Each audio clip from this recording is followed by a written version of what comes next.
যে মানুষকে ভালোবাসে, যত্নে রাখে, আগলে রাখে, সবটা দিয়ে আপন করে রাখে, সেই মানুষগুলোর মনে এই ব্যথাটা মৃত্যুর আগ পর্যন্ত থেকে যাবে। আপনার জীবনে আপনার প্রিয় মানুষটার দেওয়া কষ্টটা, প্রিয় মানুষটার দেওয়া অবহেলাটা, এটা কখনো ভুলতে পারবেন না।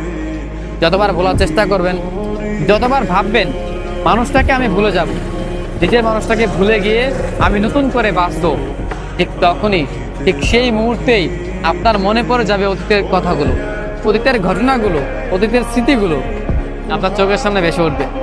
কেউ না জানুক, কেউ না বুঝুক, শুধু আপনি জানবেন, আপনিই বুঝবেন তাকে কতটা ভালোবাসেন, তাকে কতটা মিস করেন।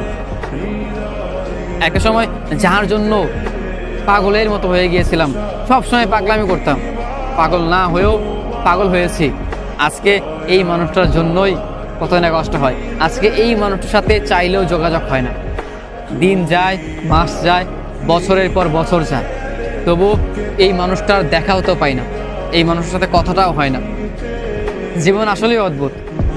যাকে সবচেয়ে বেশি আপন ভেবেছিলেন, যাকে সবচেয়ে বেশি ঘনিষ্ঠ ভেবে নিজের সব কথা বলেছেন, সবভাবে তাকে আগলে ধরে রাখতে চেয়েছেন, আজকে নিয়তি তাকেই কেড়ে নিল।